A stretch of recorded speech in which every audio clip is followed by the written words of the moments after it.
you for your relentless work. I thank you for always making sure that we lift up the voices of our Black trans brothers and sisters. We cannot say all lives matter until Black lives matter and Black trans lives matter. And I've been saying that a lot because it's important and it's worth repeating. We've been at vigils and these types of gatherings far too much to mourn the loss of one of our brothers and sisters who have been discriminated, harassed, assaulted, and killed. And so we have to remember those voices. We want to remember the way they lived and not the violent way they died, because their lives mattered. So when Sean talked about all of the things that we need as a community, we have to make sure they get done. A few years ago, all of you know, there wasn't an LGBT center in the Bronx. And then all of you came and said, what's happening with the Bronx? And we worked in the city council, the LGBT caucus, Richie Torres and I and many others, and we got it done. And now Destination Tomorrow is our Bronx LGBT center. So I just want to remind all of you that whatever vision we put forward, whatever ideas we have, let's put together a plan, let's understand the purpose, and let's get it done. Because our children and our brothers and sisters need leaders. And you don't need a title in front of your name to be a leader. All you have to do is care about your neighbor.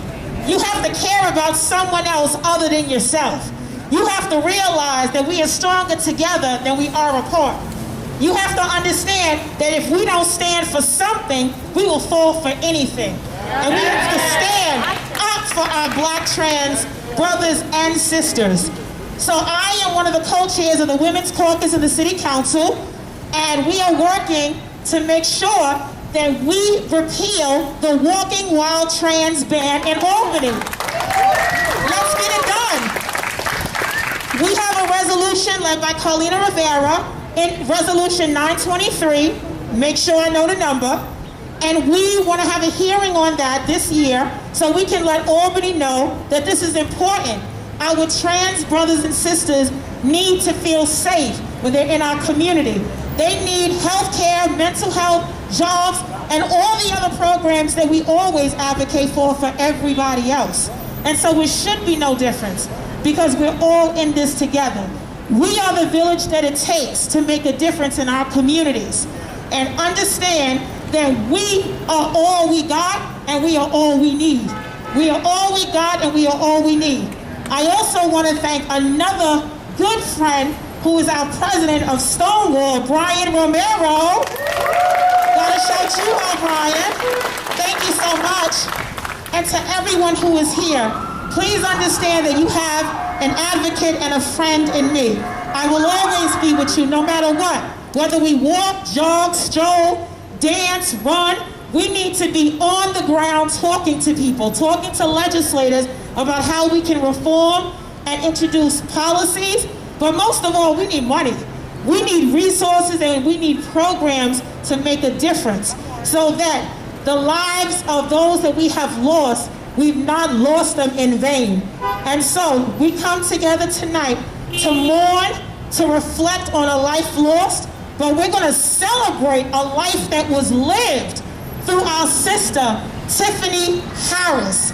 Tiffany Harris, let's say her name. Tiffany Harris. Say her name. Tiffany Harris. Say her name. Tiffany Harris. Say her name. Tiffany Harris. Black trans lives matter.